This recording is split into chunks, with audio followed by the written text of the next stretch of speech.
ಮಂಡ್ಯ ಜಿಲ್ಲೆಯ ಕೃಷಿ ಇಲಾಖೆಯಲ್ಲಿ ಕಳೆದ 7 ತಾಲೂಕುಗಳಲ್ಲಿ ನಡೆದಿರತಕ್ಕಂತಹ ಕಾರ್ಮಿಕರ ಸೆಸ್ ಪಾವತಿಯ ಹಗರಣವನ್ನು ಇವತ್ತು ನಾನು ಮಾನ್ಯ ಕರ್ನಾಟಕ ಲೋಕಾಯುಕ್ತದಲ್ಲಿ ದೂರನ್ನು ದಾಖಲಿಸಿದ್ದೇನೆ. ಪ್ರಥಮವಾಗಿ ನಾನು ಮಾಹಿತಿ ಹಕ್ಕು ಕಾಯ್ದೆ ಅಡಿಯಲ್ಲಿ ಅರ್ಜಿ ಸಲ್ಲಿಸಿದಂಥ ಸಂದರ್ಭದಲ್ಲಿ ಒಂದಷ್ಟು ಕಚೇರಿಗಳ ಸಿಬ್ಬಂದಿಗಳು ನಮ್ಮನ್ನು ಮಾತುಕತೆಗೆ ಕರೀತಾರೆ, ಆದರೆ ನಾವು ಮಾತುಕತೆಗೆ ಬಗ್ಗೋದಿಲ್ಲ. ಹಾಗಾಗಿ ಕಡತವನ್ನು ಸಹ ಕೊಡೋದಕ್ಕೆ ಹಿಂದೆ ಮುಂದೆ ನೋಡ್ತಿರುವಂತಹ ಸಂದರ್ಭದಲ್ಲಿ ನಾವು ಬಿಡದೇನೆ ಅದ್ರ ಹಿಂದೆ ಬಿದ್ದು ಒಂದಷ್ಟು ಡಾಕ್ಯುಮೆಂಟ್ಗಳನ್ನು ಕಲೆ ಹಾಕಿ ಪರಿಶೀಲನೆ ಮಾಡಿದಂಥ ಸಂದರ್ಭದಲ್ಲಿ ಬಹುತೇಕ ಕೇಟು ಚಲನ್ಗಳಲ್ಲಿ ಹಣವನ್ನು ಪಾವತಿಸಿದ್ದೀವಿ ಅಂತ ತೋರಿಸಿರೋದೇ ವಿನಃ ಅಲ್ಲಿ ಯಾವುದು ಪಾವತಿ ಆಗದೆ ಇರೋದು ನಮಗೆ ಆನ್ಲೈನಲ್ಲಿ ತೋರಿಸ್ತಿರುವಂಥದ್ದು. ಹಾಗಾಗಿ ಈ ಒಂದು ದೊಡ್ಡ ಮಟ್ಟದ ಭ್ರಷ್ಟಾಚಾರವನ್ನು ಇವತ್ತು ನಾನೀಗ ಹಿಂದೆನೂ ಸಹ ಕೃಷಿ ಇಲಾಖೆಗೆ ಮತ್ತು ಜಲಾನಯನ ಆಯುಕ್ತರ ಈ 2 ಇಲಾಖೆಗೆ ಮತ್ತು ಸರ್ಕಾರದ ಕೃಷಿ ಇಲಾಖೆಯ ಕಾರ್ಯದರ್ಶಿಗಳಿಗೂ ಸಹ ನಾನು ಅವ್ರ ಗಮನಕ್ಕೆ ತಗೊಂಡ್ಬಂದಿದ್ದೆ. ಆದರೆ ಯಾವುದೇ ರೀತಿಯ ತನಿಖೆಯನ್ನು ಮಾಡಿರಲಿಲ್ಲ. ಕೇವಲ ನೆಪ ಮಾತ್ರ ವಿಜಿಲೆನ್ಸ್ ಅಂದರೆ ಜಾಗೃತ ದಳ ಏನಿದೆ ಕೃಷಿ ಇಲಾಖೆ ಅಂಡರ್ ಬರುವಂಥದ್ದು, ಆ ಜಾಗೃತ ದಳದ ಒಂದು ವಿಭಾಗಕ್ಕೆ ಮಾತ್ರ ನನ್ನ ದೂರರ್ಜಿಗಳನ್ನು ಒತ್ತಾಕಿ ಕೈಕಟ್ಟಿ ಕುಳಿತಂತ ಇಲಾಖೆಯ ವಿರುದ್ಧ ಇವತ್ತು ನಾನು ಮಾನ್ಯ ಲೋಕಾಯುಕ್ತದಲ್ಲಿ ದೂರನ್ನು ದಾಖಲಿಸಿದ್ದೇನೆ. ಅದರಲ್ಲಿ ಮಂಡ್ಯ ಜಿಲ್ಲೆಯ ಜಂಟಿ ಆಯುಕ್ತರು ಸೇರಿದಂತೆ 7 ತಾಲೂಕಿನ ಸಹಾಯಕ ಕೃಷಿ ನಿರ್ದೇಶಕರನ್ನು ಪಾರ್ಟಿ ಮಾಡಿ ಇವತ್ತು ನಾನು ಲೋಕಾಯುಕ್ತದಲ್ಲಿ ದೂರನ್ನು ದಾಖಲಿಸಿರುವಂಥದ್ದು. ನನ್ನ ಅಂದಾಜಿನ ಪ್ರಕಾರ ಕಳೆದ 17 ವರ್ಷಗಳು ಅಂದರೆ 2008-9ರಿಂದ ಸ್ಟಿಲ್ ಇವತ್ತಿನವರೆಗೂ ಸಹ ಕಾರ್ಮಿಕರ ಸೆಸ್ ಪಾವತಿಯನ್ನು ಮಾಡುವುದರಲ್ಲಿ ವಂಚಿಸಿದ್ದಾರೆ ಅನ್ನೋದು ನನ್ನ ನೇರ ಆರೋಪವಿದೆ. ಇದು ತನಿಖೆ ಆದಮೇಲೆ 17 ವರ್ಷಗಳ ಕಾಲ ಯಾರ್ಯಾರು ಕೃಷಿ ಇಲಾಖೆ ಮಂಡ್ಯ ಜಿಲ್ಲೆಯಲ್ಲಿ ಕೆಲಸ ಮಾಡಿದ್ರೋ ಅವರೆಲ್ಲರ ತಲೆದಂಡ ಹಾಗೆಯೇ ಕೇವಲ ಸೆಸ್ ಪಾವತಿಯಿಂದ ತಪ್ಪಿಸ್ಕೊಳ್ಳೋಕೆ ಸಾಧ್ಯ ಇಲ್ಲ.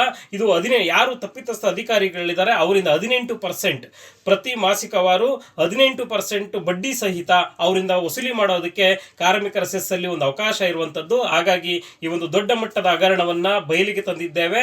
ಆದರೆ ಸಾಕ್ಷಿ ಸಮೇತ ನಾವು ಇಟ್ಟಿರುವಂಥದ್ದು. ಆದರೆ ಮಾನ್ಯ ನಮ್ಮ ಲೋಕಾಯುಕ್ತ ಸಂಸ್ಥೆ ಯಾವ ರೀತಿ ತನಿಖೆ ಮಾಡಿ ಸತ್ಯಾಂಶವನ್ನು ಹೊರತರುತ್ತದೆ ಅನ್ನೋದು ಮುಂದಿರುವಂತಹ ಪ್ರಶ್ನೆ. ನನ್ನ ಅಂದಾಜಿನ ಪ್ರಕಾರ ಕಳೆದ 17 ವರ್ಷಗಳಲ್ಲಿ ಸರಿಸುಮಾರು 200-250 ಕೋಟಿಯನ್ನು ಅಂದಾಜು ನನಗಿರುವಂಥದ್ದು. ಬಹುತೇಕ ಕೇವಲ ನಾವು 50 ಕೋಟಿ ಎಂದುಕೊಳ್ಳೋಣ. 50 ಕೋಟಿ ಅನುದಾನ ಬಿಡುಗಡೆ ಆಗಿದ್ರೆ ಸಿವಿಲ್ ಕಾಮಗಾರಿಗಳಿಗೆ, ಅದರಲ್ಲಿ ಸೆಸ್ ಪಾವತಿ 1% ಅಂದರೆ 50 ಲಕ್ಷ ಆಯಿತು. ಈ 50 ಲಕ್ಷ ಅಂದಾಜಿನ ಮೊತ್ತ, ಇದು ಜಾಸ್ತಿನೂ ಆಗುತ್ತೆ.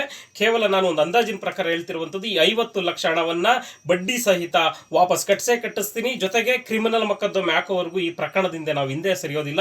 ಯಾಕೆ ಅಂದರೆ ಯಾವಾಗ ನಮಗೆ ಈ ಅನುಮಾನಗಳು ದೃಢವಾಯಿತು ಅನ್ನೋದಾದರೆ ಅಂತ ಹೇಳೋದಾದರೆ ಒಂದಷ್ಟು ಸಿಬ್ಬಂದಿಗಳು, ಒಂದಷ್ಟು ತಾಲೂಕು ಕಚೇರಿಯ ಸಿಬ್ಬಂದಿಗಳು ನಮ್ಮನ್ನು ಮಾತುಕತೆಗೆ ಬೆಂಬಿಡದೇನೆ ಹಿಂದೆ ಬಿದ್ದಂಥದ್ದು. ಆದರೆ ನಾವು ಅದ್ಯಾವುದಕ್ಕೂ ಕಿವಿ ಕೊಡಲಿಲ್ಲ ಮತ್ತು ಆಸ್ಪದನೆ ಕೊಡಲಿಲ್ಲ. ಹಾಗಾಗಿ ನಮ್ಮ ಹೋರಾಟ ಕಾರ್ಮಿಕರ ಸೆಸ್ ಪಾವತಿಯ ವಿಚಾರದಲ್ಲಿ ಯಾವುದೇ ರಾಜಿ ಇಲ್ಲ, ಯಾರ ಜೊತೆನೂ ರಾಜಿ ಇಲ್ಲ. ಹಾಗಾಗಿ ಈ ಒಂದು ಪ್ರಕರಣವನ್ನು ನಾವು ಸರ್ಕಾರದ ಗಮನಕ್ಕೆ ತಂದ್ವಿ. ಆದರೆ ಸರ್ಕಾರ ಕೈಕಟ್ಟಿ ಕುಳಿತು, ಇಲಾಖೆ ಕೈಕಟ್ಟಿ ಕುಳಿತು. ಹಾಗಾಗಿ ನಾವು ಒಂದು ದೃಢವಾದ ನಂಬಿಕೆ ಇರುವಂಥದ್ದು ಮಾನ್ಯ ಲೋಕಾಯುಕ್ತ.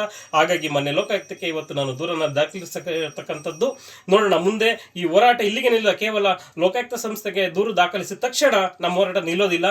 ಇನ್ನು ಮುಂದೆ ಶುರುವಾಗುತ್ತೆ ಅಸಲಿ ಆಟ, ಯಾರ್ಯಾರು ಅಧಿಕಾರಿಗಳು ಬರ್ತಾರೆ ಅಂತ. ಜೊತೆಗೆ ಕಾರ್ಮಿಕರ ಸೆಸ್ ಪಾವತಿ ಅನ್ನೋದು ಒಂದು ಕಡೆ ಇಡೋದಾದ್ರೆ ಬಹುತೇಕ ಸಿವಿಲ್ ಕಾಮಗಾರಿಗಳು ಕಳಪೆ ಮಟ್ಟದ ಗುಣಮಟ್ಟದ ಸಿವಿಲ್ ಕಾಮಗಾರಿಗಳಾಗಿದೆ. ಅದನ್ನು ನಾನು ನೇರವಾಗಿ ನೋಡಿರ್ತಕ್ಕಂಥದ್ದು.